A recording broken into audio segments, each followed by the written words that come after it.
Hi guys, welcome back to my channel. Ayan, for today's vlog guys ay meron tayong kunting i-repair o i-upgrade ng e-bike. Ayan, nagsimula na tayong mag-cutting at mag-building guys. Kasi pinuputol natin guys kasi mataas lang yung sidecar niya at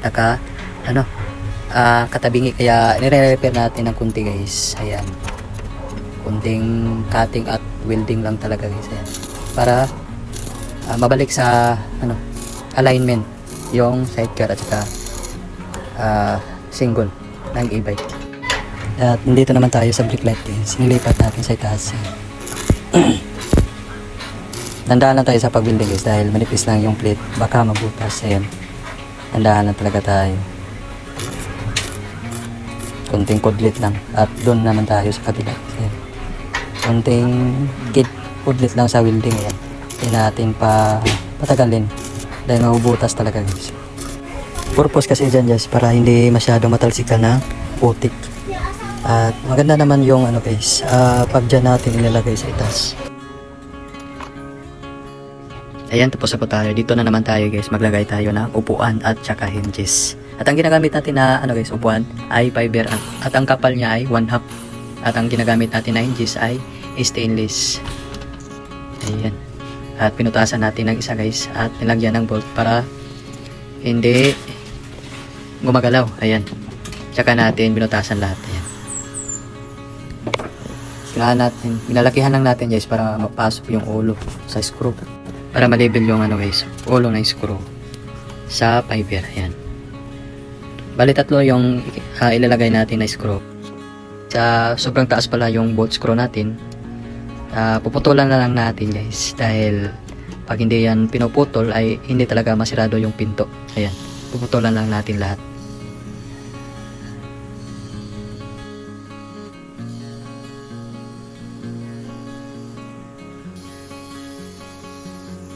Ayan po, tapos na po tayo magputol. Ayan, at ikakabit na po natin guys. Ayan, i-welding lang natin. At ang ginagamit po natin na welding rod guys ay stainless.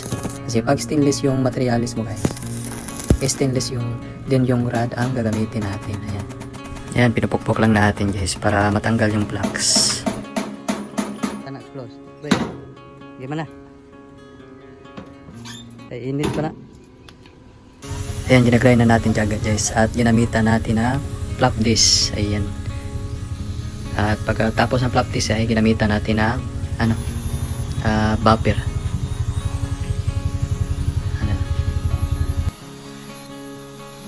Dito naman tayo sa harapan guys dahil tapos na tayong mag-grind. Lagyan natin ng lock. Pinapalagyan sa may-ari ng lock guys para hindi madaling makuha yung battery. Kasi kadalasan kukunin guys sa kawatan ay yung battery, kasi ang mahal talaga ng battery guys. Pinakababa nasa 7,000 to 13,000, kaya kadalasan kukunin sa mga kawatan guys ay battery talaga. Dapat yung pinto natin ay patibayin natin para hindi makuha ng kawatan yung battery natin guys. Ayan guys, ito na po yung forma. Ayan, ang ganda na talaga tingnan at matibay pa. Kasi yung fiber guys ay yung kapal niya ay nasa 1/2, kaya sobrang tibay talaga nito guys. At ang hinges niya ay stainless at yung malalaki na stainless ang ginagamit natin guys, na hinges. Ang ganda pa tingnan. Parang nasa 200 yung presyo ng hinges natin guys. Ayan.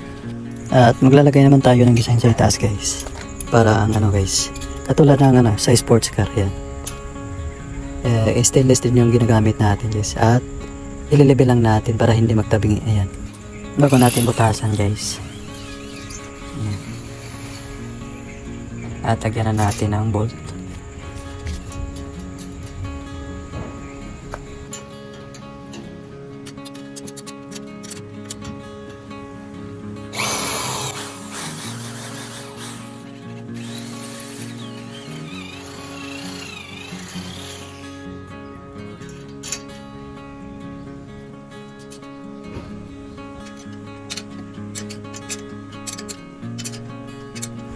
Ayan guys, tapos na po tayo maglagay ng bolt. Ayan, ito na po yung forma. Maganda naman siya tingnan guys. Hindi ko lang napakita yung pag-welding ng stainless guys. At dito naman tayo sa guys, sa sandiganan. Ayan, at ang ginagamit din natin na guys, materialis ay fiber. Ay yung 1/2. Nabutasan na natin at lagyan na natin ng bolt.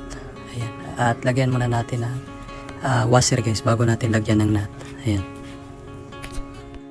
At higpitan na natin para hindi ka makawala o matanggal. Ayan. Ayan, tapos na po tayo guys. Ito pa yung purma guys. Oh. Maganda naman siya tingnan. Lalo lang yung fiber. At ito pa yung nasa likod guys. Oh. Ayan. Maganda talaga pag stainless yung ginagamit natin na bolt at saka nut. Ayan. Ang gagawin na lang natin guys ay magre-retouch ng pintura. Ayan. Yung may-ari ang guys, pipintura o nag-spray. Ayan. Kasi master to sa guys sa pagpipintura, kaya siya yung nagpipintura o nagre-retouch. Ayan. At marunong din tong guys mag-install o installer ng wire sa bahay. Ayan. Ayan po ang kanyang talent. Ayan. Si Boss JC Camero. Ayan guys. Yan, ito na po yung final guys natin. Ayan. Ang ganda talaga tingnan.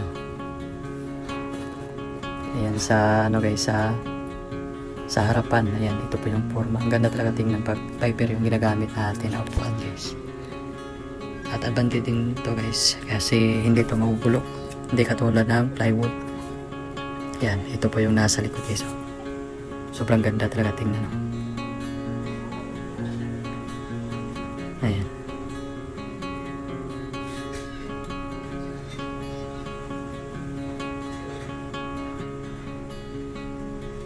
Ayan na muna guys, share ko lang yung pag-upgrade na e-bike. At sana hindi kayo magsawang sumuporta sa aking channel guys. Ingat po kayo palagi. God bless po sa lahat.